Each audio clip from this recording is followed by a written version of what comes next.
네, 다 자리에 앉아주시기 바랍니다. 이 시간 봉독할 하나님의 말씀 신약성경 마태복음 22장 1절에서 14절까지의 말씀을 읽도록 하겠습니다.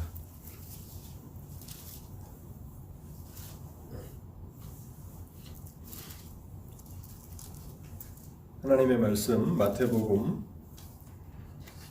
22장 1절에서 14절까지를 읽도록 하겠습니다. 예수께서 다시 비유로 대답하여 이르시되 천국은 마치 자기 아들을 위하여 혼인잔치를 베푼 어떤 임금과 같으니 그 종들을 보내어 그 청한 사람들을 혼인잔치에 오라 하였더니 오기를 싫어하거늘 다시 다른 종들을 보내며 이르되 청한 사람들에게 이르기를 내가 오찬을 준비하되 나의 소와 살찐 짐승을 잡고 모든 것을 갖추었더니 혼인잔치에 오소서 하라 하였더니 그들이 돌아보지도 않고 한 사람은 자기 밭으로 한 사람은 자기 사업하러 가고 그 남은 자들은 종들을 잡아 모욕하고 죽이니 임금이 노하여 군대를 보내어 그 살인한 자들을 진멸하고 그 동네를 불사르고 이에 종들에게 이르되 혼인잔치는 준비되었으나 청한 사람들은 합당하지 아니하니 내 거리 길에 가서 사람을 만나는 대로 혼인잔치에 청하여 오라 한대 종들이 길에 나가 악한 자나 선한 자나 만나는 대로 모두 데려오니 혼인잔치에 손님들이 가득한지라 임금이 손님들을 보러 들어올세 거기서 예복을 입지 않은 한 사람을 보고 이르되 친구여 어찌하여 예복을 입지 않고 여기 들어왔느냐 하니 그가 아무 말도 못하거늘 임금이 사원들에게 말하되 그 손발을 묶어 바깥 어두운 데 내던지라 거기서 슬피 울며 이를 갈게 되리라 하니라 청함을 받은 자는 많되 택함을 입은 자는 적으니라. 아멘. 하나님의 은혜를 구하며 잠시 먼저 기도하도록 하겠습니다. 하나님 아버지, 이 시간에도 저희를 하나님의 말씀이 있는 곳으로 부르시니 감사합니다. 비유에 나온 그 내용처럼 풍성한 말씀의 그런 잔치를 준비하시고 저희를 부르신 것을 압니다. 하나님 아버지, 우리가 말씀을 믿음으로 듣게 하실 때에 하나님의 풍성한 은혜를 경험하도록 이 시간을 축복하여 주시옵소서. 하나님 아버지, 단에선 연약한 종은 이 하나님의 은혜를 전달할 뿐 듣는 자들로 하여금 깨닫게 하는 능력은 없음을 주께서 잘 아시옵나이다. 성령께서 말씀과 함께 말씀을 통하여 일하여 주옵소서. 사랑하는 청중들, 그 마음의 문을 열어주시고 또 그 생각을 주께서 밝혀주시기를 원합니다.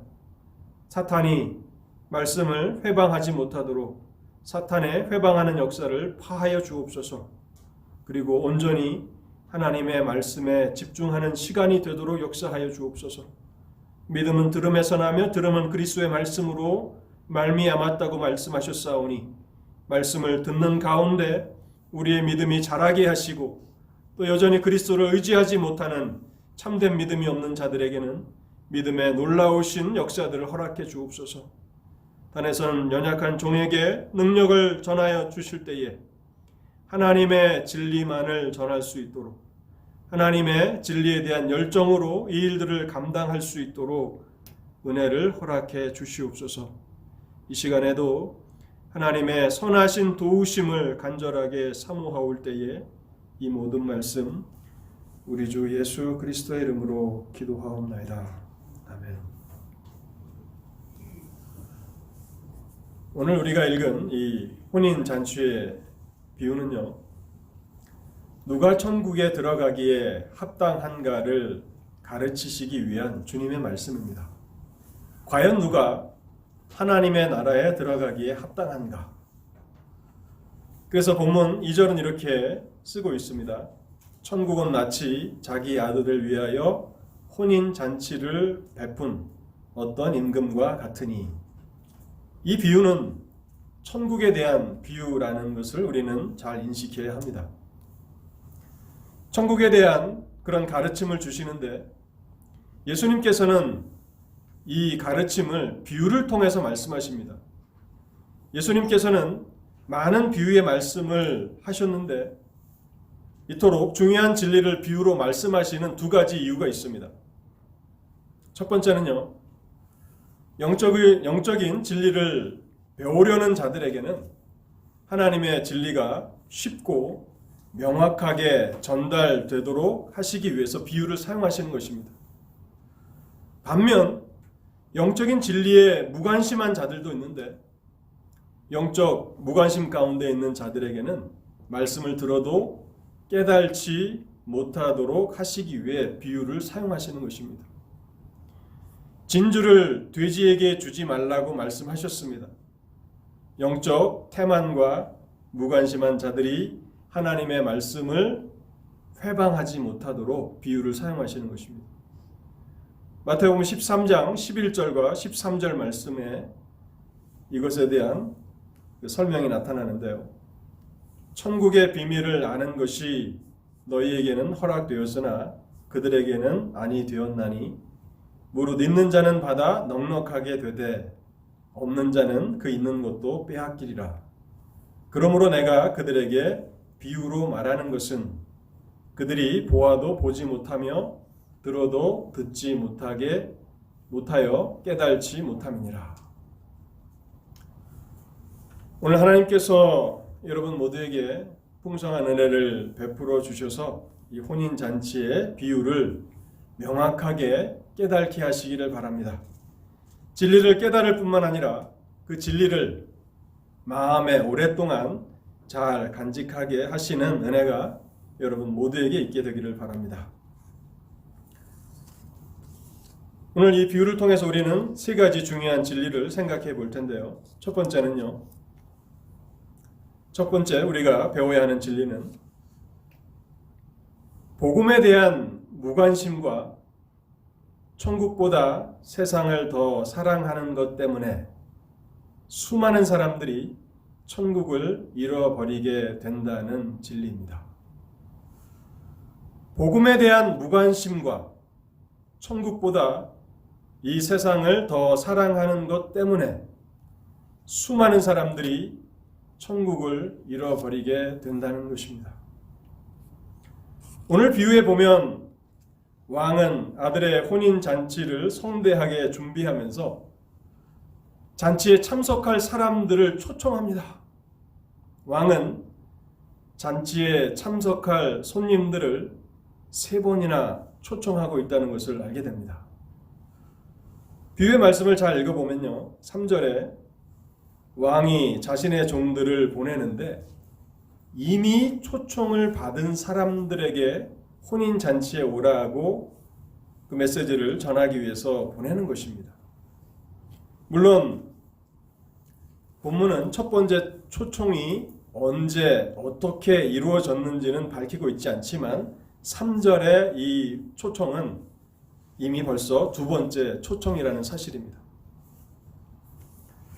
왕의 초청을 받은 사람들은 즉각 왕의 초청에 응해야 마땅하지만 그들은 두 번째 초청을 받을 때에도 여전히 오기를 싫어하였다라고 하는 것을 알게 됩니다. 3절 말씀을 제가 다시 한번 읽어보겠습니다. 마태복음 22장 3절입니다.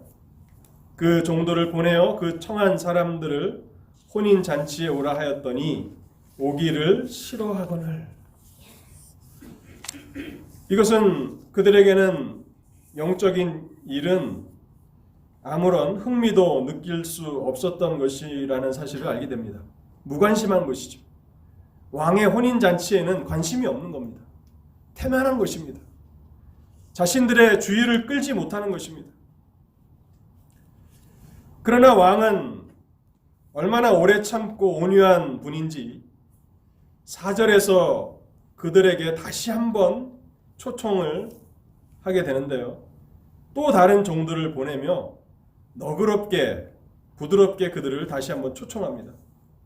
잔치를 위해서 왕이 소와 살찐 짐승을 잡고 모든 것을 갖추었으니 나의 혼인잔치에 오라, 나의 아들의 혼인잔치에 오라 하고 그들을 부르고 있는 것입니다. 그러나 왕의 초청을 받은 사람들은 여전히 왕의 초청을 무시했으며 오히려 자신의 사업에 더 많은 관심을 기울였다고 비유는 말씀합니다. 5절입니다. 그들이 돌아보지도 않고 한 사람은 자기 밭으로 한 사람은 자기 사업하러 가고. 사람들이 멸망을 당하는 것은 너무나 큰 죄를 지기 때문에 멸망을 당하는 것이 아닙니다. 수많은 사람들이 하나님의 나라를 잃어버리는데 그들이 하나님께서 용서해 주실 수 없는 그런 범죄를 범했기 때문에 그렇게 멸망을 당하는 것이 아니라는 사실입니다. 그 이유는 하나님의 나라보다도 이 세상을 더 사랑하기 때문이라는 것이죠.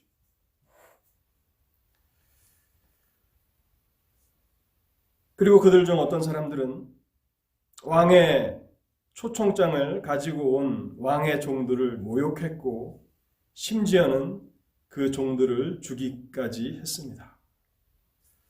왕의 초청을 무시하는 것도 왕에 대한 모욕인데 왕의 메시지를 전하러 온 종들을 모욕하고 죽인다는 것은 왕에 대한 명백한 도전이고 또한 적극적인 반역 행위였습니다. 왕이 아무리 온유한 분이고 왕이 오래 참는 분이라 할지라도 왕의 인내에도 한계가 있는 것입니다. 왕은 자신의 초청을 거절했을 뿐만 아니라 자신의 종을 모욕하고 죽인 자들을 인해서 매우 진노하게 되었고 자신의 군대를 보내어 살인한 자들을 진멸하고 그 동네를 불살랐다고 기록하고 있습니다.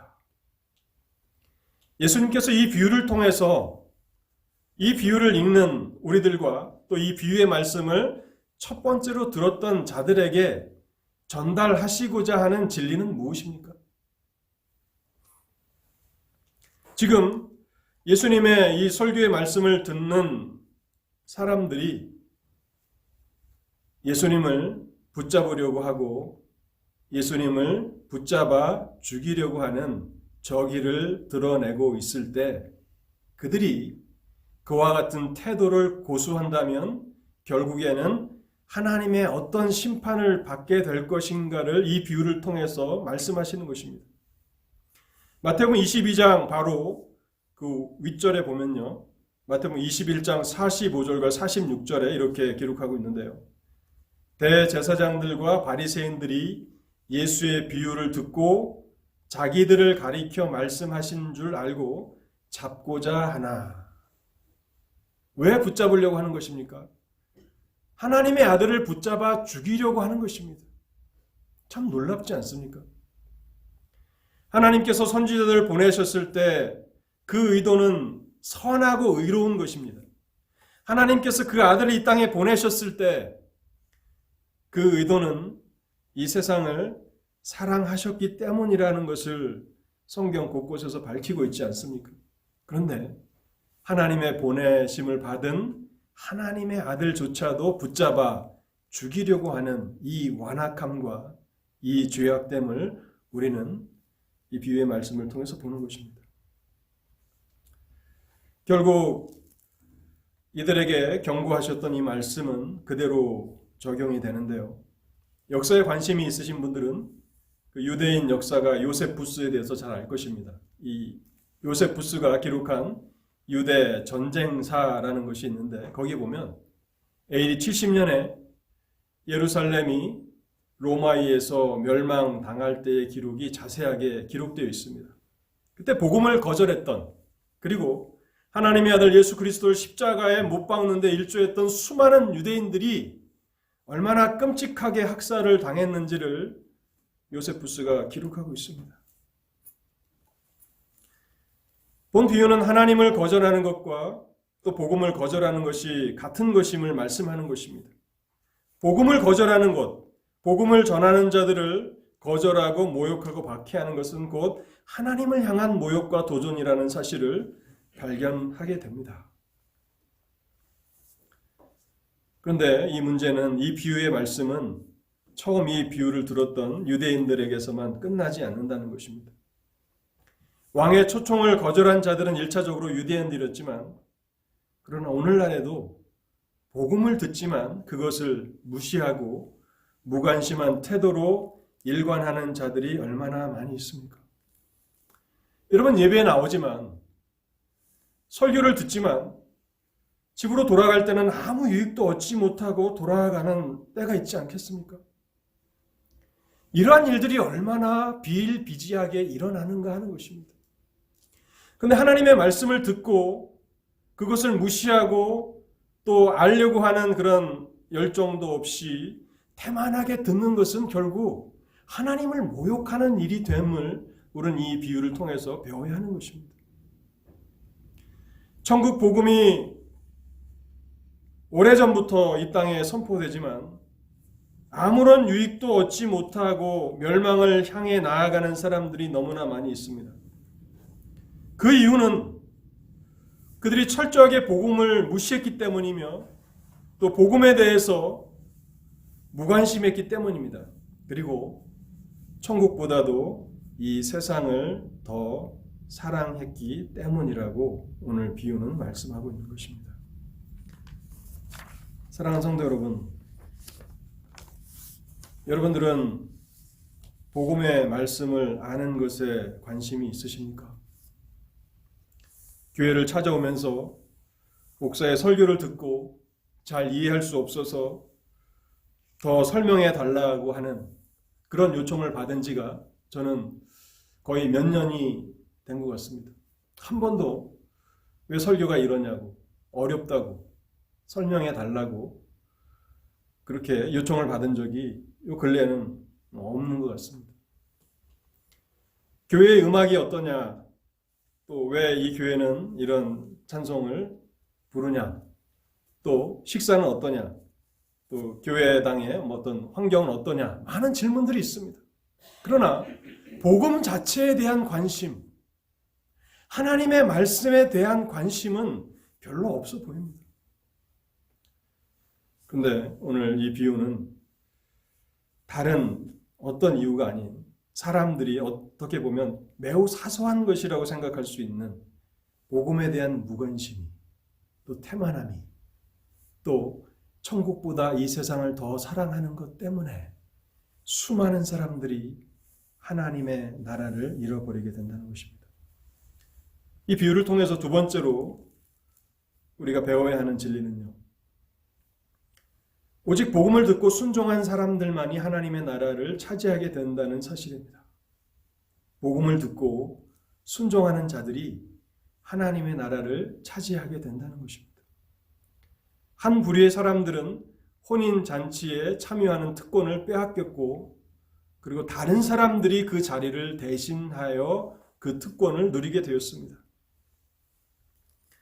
초청을 받은 사람들이 3번이나 초청을 거절하자 왕은 급기야 이제 종들을 길거리에 가서 만나는 대로 사람들을 데려다가 혼인잔치에 참여하게 하라고 명령합니다. 이런 왕의 아들의 혼인잔치에 손님이 없다는 것을 상상할 수 있습니까? 그래서 왕의 명을 받은 종들은 큰 거리에 나가서 만나는 대로 사람들을 강권하여 혼인잔치에 참여하게 됩니다. 그래서 10절에 보면요, 혼인잔치에는 많은 손님들로 가득 차게 되었습니다. 하나님의 부르심에 순종하고 그것에 응하는 것이 얼마나 즐겁고 또 놀라운 축복인가를 수많은 사람들이 알고 있는 것입니다. 근데 이것은 역사적으로 보면 먼저 부름을 받았던 유대인들이 복음을 거절하자 이방인들에게 복음이 전파되어 많은 이방인들이 하나님의 나라에 들어오게 된 것을 비유적으로 설명하고 있는 것입니다. 하나님께서 먼저 초청하신 자들은 유대인들이었습니다. 그러나 그들은 하나님의 은혜로운 초청을 거절하였습니다. 마태복음 10장 5절에도 보면 주님의 그 사역의 초반에 이런 말씀을 제자들에게 하시는데요. 예수께서 이 12를 내게 보내시며 명하여 가라사대 이방인의 길로도 가지 말고 사마리아인의 고을에도 들어가지 말고 차라리 이스라엘 집에 잃어버린 양에게로 가라. 가면서 전파하여 말하되 천국이 가까이 왔다 하고, 하나님의 그 명령을 받은 그 사도들이 가장 먼저 그 복음의 기쁜 소식을 들고 찾아갔던 사람들은 이스라엘 집이라고 말씀하고 있는 것입니다. 그런데 유대인들은 하나님의 은혜로운 초청을 듣고도 거절하였습니다. 이 사도행전에 보면 초기 베드로의 사역에 대해서 상세하게 기록하고 있고, 이제 12장 이후에 가면 그 사역의 중심이 사도 바울에게 초점이 맞춰져 있게 되는데요. 초기 베드로의 사역을 보면 많은 유대인들이 복음을 듣고 믿게 되었습니다. 그리고 후기 바울의 사역은 바울이 열정을 다하여서 정말 복음을 위해서 많은 것을 감내하면서 그렇게 전하면서 주로 열매를 거두는데 유대인들이 아닌 이방인들에게서 많은 열매를 맺게 된다는 사실입니다. 바울은 서신 곳곳에서 자기 동족 유대인들에 대한 그런 불타는 사랑의 마음을 가지고 있는데요. 어떻게든지 바울은 유대인들에게 복음을 전하기를 원합니다. 그래서 사도행전 20장 이후에 보면 바울이 예루살렘에 가서 이제 예루살렘에 있는 유대인들에게 복음을 전하려고 하는데 많은 오해를 사게 돼서 결국 유대인들에게 붙잡히게 됩니다. 그리고 로마 군인들에 의해서 이제 죄수의 신분으로 로마로 합송되어 가는데, 그 과정에서 비록 죄수의 신분이었지만 많은 유대인들과 유대 지도자들 앞에서 마지막으로 복음을 전할 수 있는 기회가 있었습니다. 그런데 바울이 기대한 것과는 전혀 다른 결과가 나타납니다. 바울이 전한 복음을 듣고 회개하여 예수를 믿는 역사가 일어나기는커녕 오히려 폭동과 소동이 일어나서 로마의 군인들이 개입해서 폭동을 진정시켜야만 했습니다. 동정 유대인들을 사랑했던 바울의 입장에서는 정말 가슴이 아픈 일이 아닐 수 없었을 것입니다. 베드로가 설교했을 때는 수많은 유대인들이 회개하며 돌아왔는데 바울이 설교했을 때에는 폭동이 일어나고 맙니다. 여러분, 왜 이러한 차이가 일어나는 것입니까? 바울은 베드로보다 능력이 부족했기 때문입니까? 아마 그렇지는 않을 것 같습니다. 사도행전을 읽어보면 베드로도 바울도 성령이 충만한 사람들이었습니다. 그런데 이와 같은 차이가 일어나는 것은 초기 베드로의 사역 가운데에서는 대부분의 경건한 유대인들이 복음을 듣고 주 예수를 믿게 된 것입니다. 그리고 이후에 바울이 베드로의 사역을 물려받아서 이제 유대인들 가운데서도 복음을 전하지만 이제 남아있는 완악한 마음 가운데 있었던 유대인들이 복음을 듣고 적대감을 드러낸 것입니다. 베드로나 바울이나 영혼을 사랑하는 마음이나 복음에 대한 열정은 누구 하나 뒤진다고 말할 수 없을 것입니다. 같은 천국의 복음의 씨가 뿌려지지만 그 씨가 떨어진 토양이 전혀 달랐다고 우리는 그렇게 결론 내릴 수 있을 것입니다. 사도행전 13장 45절과 46절에 보면요, 바울이 이렇게 얘기합니다. 유대인들이 그 무리를 보고 시기가 가득하여 바울이 말한 것을 반박하고 비방하거늘 바울과 바나바가 담대히 말하여 이르되 하나님의 말씀을 마땅히 먼저 너에게 전할 것이로되 너희가 그것을 버리고 영생을 얻기에 합당하지 않은 자로 자처하기로 우리가 이방인에게로 향하노라. 복음의 말씀에 관심이 없는 사람들, 복음의 말씀을 대적하는 그런 사람들 때문에 바울은 애끓는 마음을 가지고 이제 이방인에게로 간다고 말씀하고 있는 것입니다. 마태복음 21장 43절에도 보면요, 예수님께서 이렇게 말씀하십니다. 그러므로 내가 너에게 이르노니 하나님의 나라를 너희는 빼앗기고. 복음에 대해서 무관심한 자들은 결국에는 더 이상 하나님의 말씀도 깨달지 못하게 될 것입니다. 무서운 말씀입니다. 하나님에 대해서, 또 하나님의 나라에 대해서, 영적인 일에 대해서 무관심함과 태만함으로 일관하는 자들은 그 있는 은혜마저도 빼앗기게 될 것입니다. 21장 43절에 그 나라에 열매 맺는 백성이 받으리라. 있는 자들은 더욱 풍성해지게 되고 없는 자들은 있는 것마저도 빼앗기게 된다는 것입니다. 사랑하는 성도 여러분, 여러분들은 지금 하나님 앞에서 예배 자리에 참여하고 있습니다. 여러분들은 복음의 말씀에 관심이 있으십니까? 복음의 말씀을 듣고 깨닫고자 하는 그런 열정이 있습니까? 하나님을 더 깊이 알고자 하는 그런 마음이 있습니까? 아니면 다른 것에 더 많은 관심이 있습니까? 주님께서는 영적으로 무감각하고 또 태만한 자들은 하나님의 나라를 빼앗기게 될 것이고, 말씀을 듣고 순종하는 자들이 결국에는 하나님의 나라를 차지하게 될 것이라고 말씀하고 있습니다. 우리가 열정을 불태워야 하는 데는 많이 있을 수 있습니다. 그러나 우리의 가장 많은 열정을 불태워야 하는 것은 하나님을 아는 일입니다. 우리가 자녀들이 이렇게 학교 간다고 했을 때 빈손으로 달랑달랑 학교를 간다 그러면 부모들이 야단칠 겁니다. 야, 책도 가져가고 공책도 가져가고 필기구도 가져가서 선생님 말씀하신 거 적고 해야지. 그렇지 않습니까? 가서 그냥 내가 듣고 머리에 남으면 남는 거고 그냥 잘 못 들으면 할 수 없는 거죠. 뭐. 그런 태도로 학교를 간다고 생각해 보십시오. 10년이 아니라 100년을 학교 다녀도 그 학생은 공부를 잘할 수 없을 것입니다. 우리가 하나님의 복음의 말씀을 듣는 것을 감사하는가, 기뻐하는가? 물론 우리는 하나님의 선하신 섭리 가운데 예배하는 일이 물론 많은 어려움이 있지만, 그러나 예배가 금지당하지는 않는 그런 나라에서 살고 있습니다.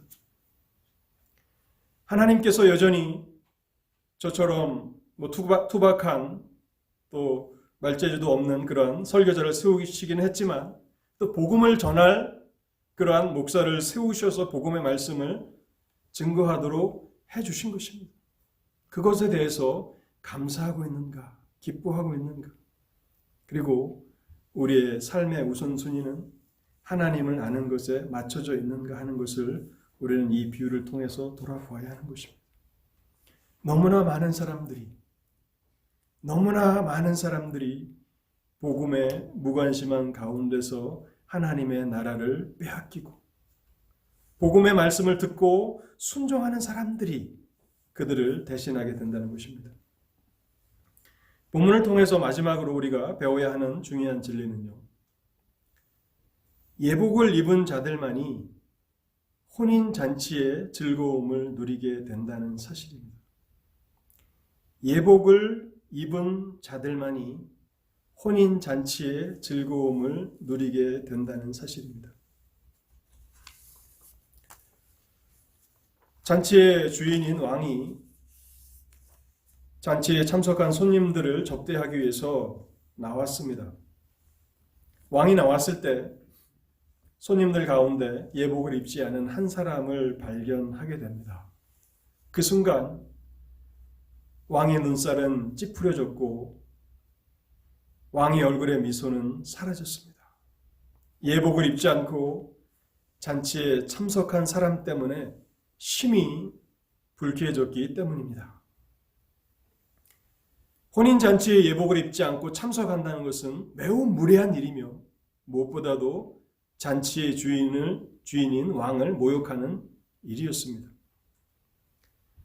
지금 비유에 나오는 이 혼인잔치는 왕의 아들을 위한 혼인잔치입니다. 그렇기 때문에 그 자리에서 왕을 직접 만날 수 있게 된다는 것을 누구나 다 상상할 수 있습니다. 잔치에 가서 왕을 직접 만나게 된다는 것을 생각할 때에 왕 앞에서 최소한의 예의를 갖추는 것은 너무나 당연한 것입니다. 그런데 예복을 입지 않고 참석한다는 것은 왕에 대한 모욕임에 틀림이 없습니다. 여러분, 오늘날도 결혼식에 참석할 때는 정장을 차려입고 가는 것이 신랑과 신부에 대한 예의지 않습니까?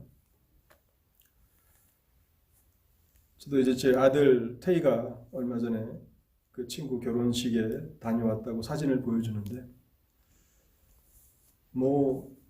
그렇게 멋있는 정장이 있는지는 전 몰랐습니다. 그 정장을 입고 갔다 왔더라고요. 교회 올 때도 좀 그렇게 오지 하는 이 목사 아버지의 마음이 좀 아쉬움이 남긴 하지만 오늘날도 여전히 그렇더라고요. 근데 만일 결혼식과는 어울리지 않는 복장을 한 사람들로 결혼식장이 가득하다면 어떻겠습니까? 그것은 신랑과 신부에게는 매우 모욕적인 일이 될 수 있을 것입니다. 아예 사람이 없고 손님이 없는 것이 낫지 그 자리에 어울리지 않는 사람들이 가득하다는 것은 매우 불쾌한 일이 되었을 것입니다. 그래서 비유에 보면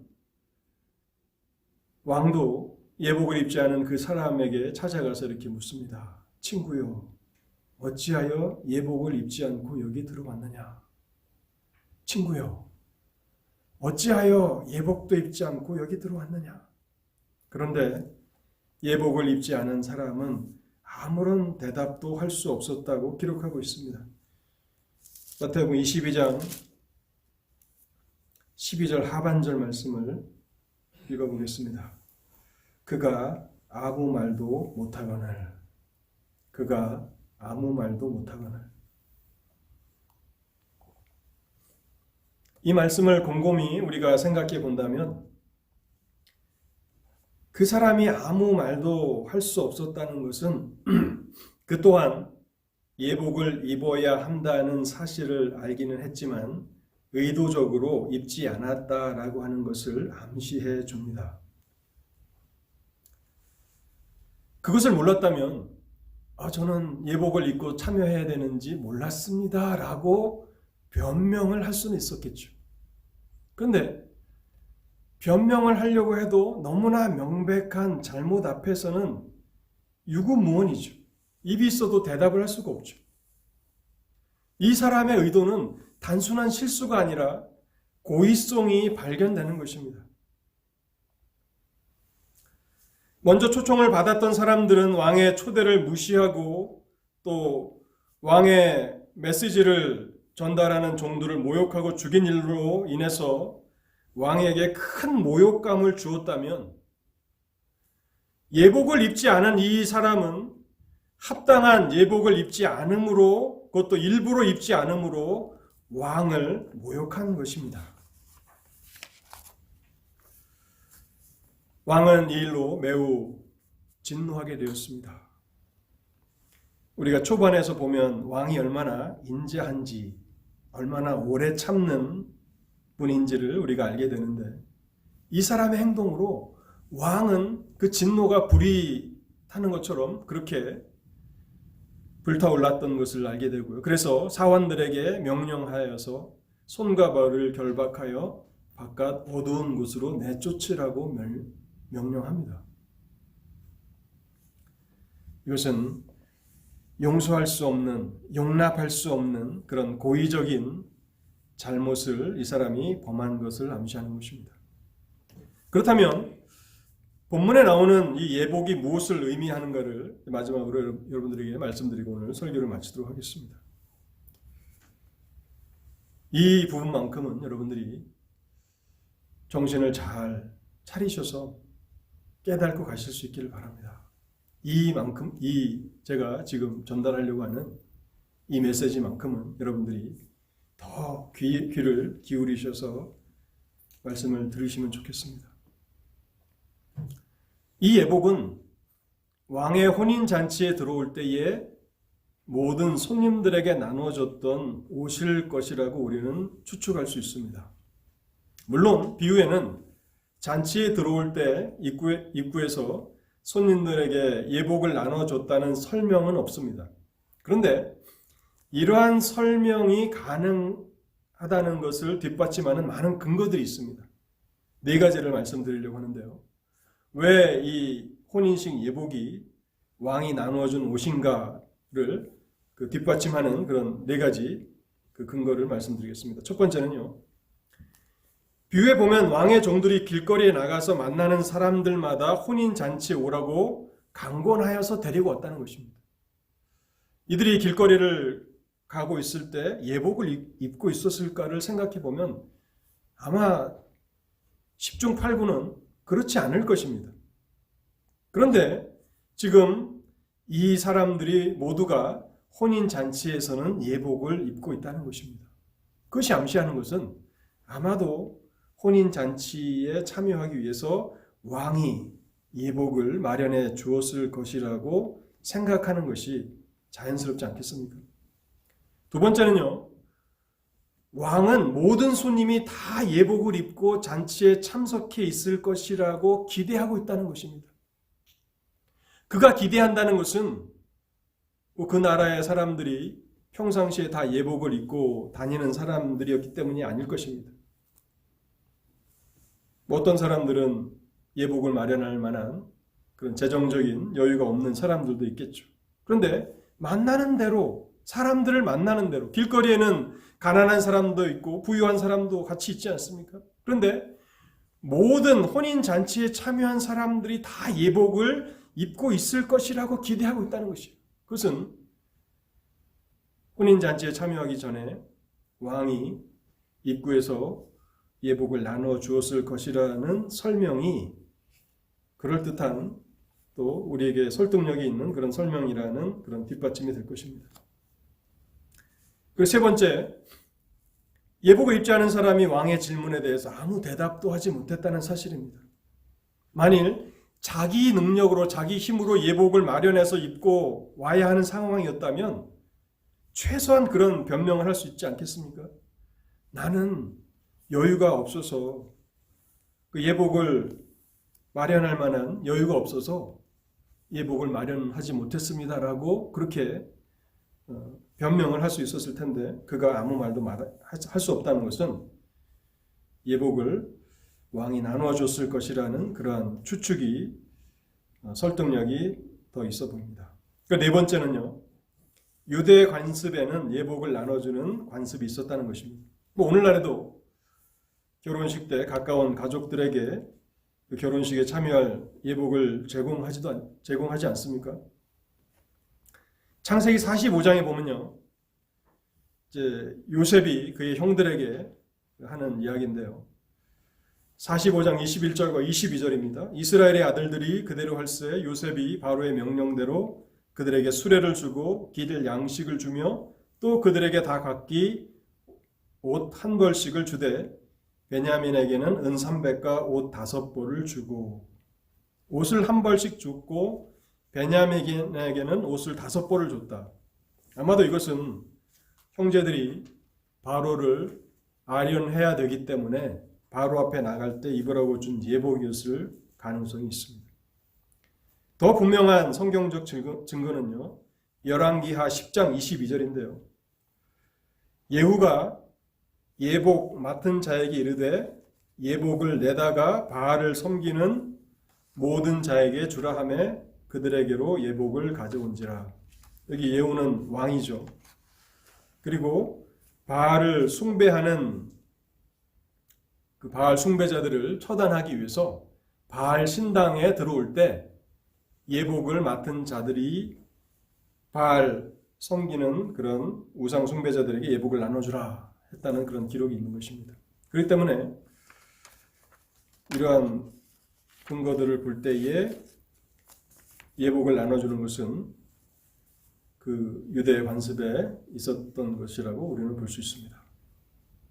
그렇다면 이 예복이 구체적으로 말하는 것이 뭔가, 의미하는 것이 뭔가 하는 것입니다. 그것은 하나님 나라에 들어갈 수 있는 준비를 말하는 것입니다. 하나님 나라에 들어갈 수 있는 준비. 오늘 그 설교의 제목이 예복을 입지 않은 자이지 않습니까? 예복을 입는다는 것은 하나님 나라에 들어갈 준비를 하는 것입니다. 사람이 자기의 죄를 회개하고 주 예수 그리스도를 믿을 때 하나님께서는 그 사람이 하나님 나라에 합당하도록 준비를 갖추게 해주십니다. 주 예수 그리스도의 보배로운 피로 믿는 자들의 죄를 씻어주시고 그리스도의 의로움으로 옷을 입혀주십니다.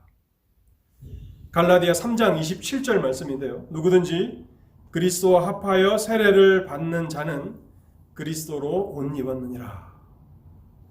그리스도로 옷 입었느니라. 로마서 13장 14절에 오직 주 예수 그리스도로 옷 입고 정욕을 위하여 육신의 일을 도모하지 말라. 여러분들은 그리스도로 옷 입고 계십니까? 구원을 우리가 생각할 때에 구원을 단순히 죄 용서함을 받는 것이라고만 그렇게 생각하는 분들이 많이 있는데요. 구원은 단순히 우리가 죄 용서함을 받는 것에서 끝나는 것이 아닙니다. 그것보다 더 깊은 의미가 있습니다. 구원은 우리의 죄를 사함 받을 뿐만 아니라 예수 그리스도로 옷 입는 것이 구원입니다. 그렇다면 그리스도로 옷 입는다는 것은 무슨 의미입니까? 그것은 먼저는 그리스도로 옷 입는다는 것은 구원에 대한 소망을 자신의 행위나 자신의 의로움에 두지 않는 것입니다. 둘 수가 없는 것입니다. 몇 주 전 제가 설교했던 1만 달란트 빚진 자를 생각해 보십시오. 1만 달란트라고 하는 이 빚은 사람이 아무리 오랫동안 노력한다 할지라도 아무리 열심히 노력한다 할지라도 갚을 수 없는 그런 빚의 엄청난 크기 있는 것입니다. 그래서 그리스도로 옷 입는다는 것은 구원에 대한 소망을 갖되 자신의 어떤 행위나 자신의 어떤 의로움에 근거해서 구원에 대한 소망을 갖는 것이 아닙니다. 우리가 그리스도를 믿어 하나님의 백성이 된다는 것을 잘 알고 있는데 그리스도를 믿는다는 것을 갈라디아 3장 27절에는 그리스도와 합하여 세례를 받는 것이라고 말합니다. 여기 세례라고 하는 단어가 나오니까 물세례를 이렇게 생각하시는 분들이 많이 있는데요. 이 세례의 의미에는 그 물을 뿌리는 것과 또 사람을 물속에 잠그는 그런 그 침례가 있지 않습니까? 여기 세례의 의미는 침례의 의미를 담고 있는 것입니다. 그리스도와 연합하는 것이죠. 그래서 우리 이 강단 뒤에도 침례 그 통이 있는데 사람이 이렇게 물속에 잠겼다가 다시 나오게 될 때 그리스도와 함께 죽었고 그리스도와 함께 부활했다라고 하는 그런 의미를 이 침례가 담고 있는 것입니다. 그런 것처럼 예수를 믿는다는 것은 그리스도와 연합되는 것입니다. 이 그리스도의 연합은 두 가지에서 나타나는데요. 십자가에서 그리스도와 함께 죽는 것입니다. 십자가에서 그리스도와 함께 죽는다는 것은 죄에 대해서 율법에 대해서 죽는 것을 말하는 것입니다. 우리가 교동문으로 읽었던 그 로마서 6장에 보시면요.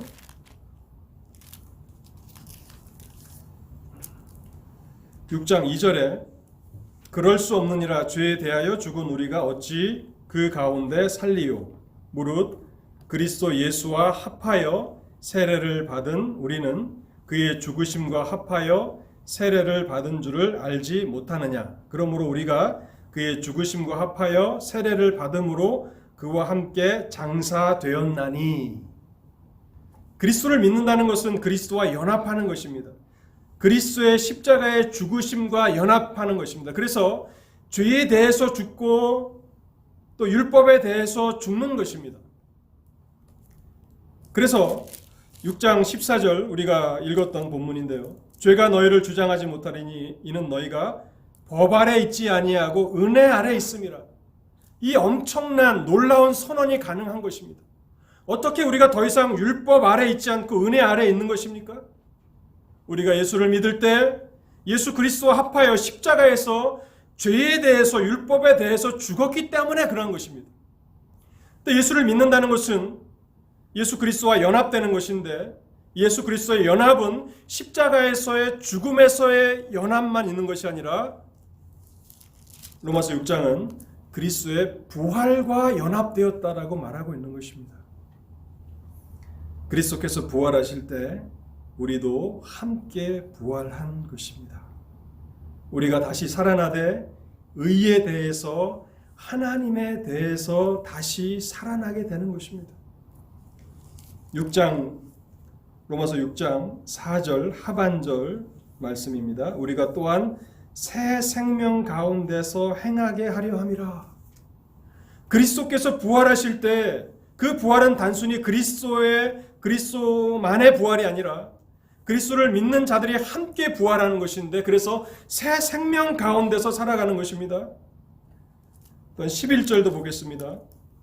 이와 같이 너희도 너희 자신을 죄에 대하여는 죽은 자요 그리스도 예수 안에서 하나님께 대하여는 살아있는 자로 여길지어다.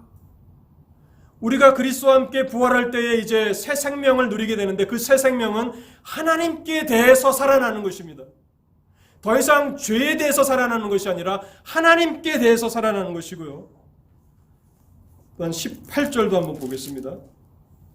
로마서 6장 18절입니다. 죄로부터 해방되어 의에게 종이 되었느니라.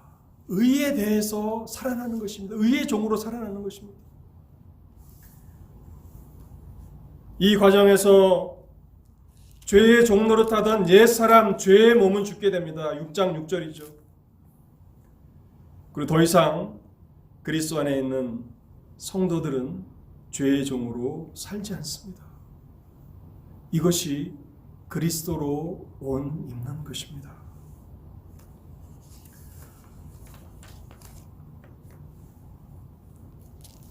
오늘 이 비유의 말씀은 14절 이렇게 결론으로 끝납니다. 청함을 받는 자는 많되 택함을 입은 자는 적으니라. 경고의 말씀이 우리에게 무서운 경고로 들려질 수 있기를 바랍니다. 청함을 받은 자는 많되 택함을 입은 자는 적으니라. Many are invited, but few are chosen. Many are invited. 많은 사람들이 초대됩니다. But few are chosen. 적은 사람들만이 선택됩니다. 그래서 믿음이라고 하는 것을 어떤 사람의 의지적인 선택의 문제로만 봐서는 안 됩니다. 믿음은 인간의 선택의 문제 이전에 하나님의 주권적인 은혜로 택하심을 받음으로 시작되는 것입니다. 그래서 에베소서에서는 이 믿음은 창세 전에 하나님의 택하심에서부터 시작된다고 말씀하고 있는 것입니다. 하나님의 주권적인 은혜로 택하심을 입은 자들만이 주 예수 그리스도를 믿을 때 그리스도와 연합되어 그리스도의 십자가의 죽음에 동참하여 죄에 대해서 율법에 대해서는 죽고 그리스도께서 부활하실 때에 그 부활에 동참하여 의와 하나님에 대해서 살아나 그리스도로 옷 입고 새 생명 가운데 살아나게 되는 것입니다. 천국은 그리스도로 옷 입은 사람들이 참여하는 나라입니다. 내가 자격이 있다고, 내가 믿었다고 고백하는 그 고백이 전부가 아니라는 것입니다. 물론 지상에 있는 교회는 어떤 사람이 자신이 주 예수 그리스도를 믿었다고 얘기할 때 그 사람이 그리스도로 옷 입지 않았다고 말할 수 없습니다. 그것은 그 사람과 하나님만 아시는 것이기 때문에 그렇습니다. 그런데 그것은 그렇게 사람의 의지에 따라서 결정되는 단순한 문제가 아니라는 것입니다. 얼마나 깊은 은혜를 함축하고 있는 것인가. 그리스도를 믿는다는 것이, 믿어서 그리스도로 옷 입는다는 것이 얼마나 깊은 것인가. 많은 사람들이 초대를 받지만 택함을 받는 자들은 적다고. 그래서 마태복음 22장에 나오는 이 비유에는 예복을 입지 않은 사람이 한 사람이라고 기록되어 있지만 결론의 말씀에는 많은 사람이 그럴 수 있다라고 하는 암시를 남기며 이 비유는 마치고 있습니다. 사랑하는 성도 여러분, 오늘 우리는 그리스도로 옷 입고 있습니까? 여러분들은 진실로 그리스도를 믿은 사람들입니까? 믿는다는 것이 정말 무엇을 의미하는지 아십니까? 죽음과 삶의 부활의 문제가 담겨 있는 것임을 아십니까? 죽고 산다는 것은 내가 죄의 종으로 사는가, 하나님의 종으로 사는가, 율법의 종으로 사는가, 의의 종으로 사는가의 문제라는 것을 여러분 알고 계십니까? 오늘 이 비유를 통해서 누가 천국에 들어가기에 합당한지 하나님께서 온전히 깨닫게 하시고, 마지막 날 여러분들 모두가 한 사람도 빠짐없이 주 예수 그리스도로 옷 입고 그 잔치의 영광과 기쁨을 누리는 여러분들 모두가 되실 수 있기를 바랍니다. 기도하겠습니다. 하나님 감사합니다. 부족한 종이 하나님의 말씀을 증거하려고 그렇게 힘써서 준비하고 전달했으나 말씀의 결실을 맺게 하시는 것은 오직 하나님의 주권에 달려있음을 고백합니다. 오 하나님, 우리를 불쌍히 여겨 주시옵소서. 수많은 사람들이 복음의 무관심과 태만함과 천국보다 하나님 이 세상 나라를 더 사랑함으로 하나님의 나라를 잃어버리고 있다고 말씀하시는 경고가 우리에게도 들려지게 하옵소서.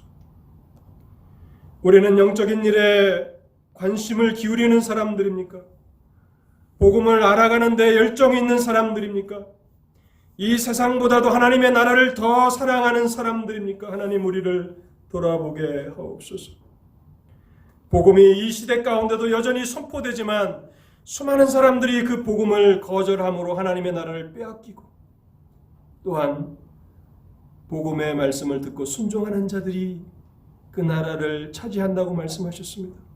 그리고 마지막 날 하나님 나라의 그 영광은, 그 기쁨은 혼인잔치에 살찐 짐승을 잡아서 부족함이 없는 그러한 넉넉한 잔치에 비유될 만큼 신령한 기쁨이 있는 그러한 장소이지만은 그리스도로 옷 입은 자들만이 그 영광과 그 기쁨에 합당하다고 말씀하고 있사오니, 하나님 아버지, 이 말씀이 영적인 거울이 되게 하여 주시고 오늘도 이 말씀을 듣는 자들이 귀를 기울이게 하시고 자신의 영혼을 돌아보게 하여 주시옵소서. 그래서 그리스도로 옷 입었는가를 돌아보게 하시고, 혹여 부족함이 드러나는 자들이 있다면 말씀을 통해서 깨닫게 하시고 합당한 준비를 갖추게 하는 그런 말씀으로 사용하여 주시옵소서. 이 모든 말씀 우리 주 예수 그리스도의 이름으로 기도하옵나이다.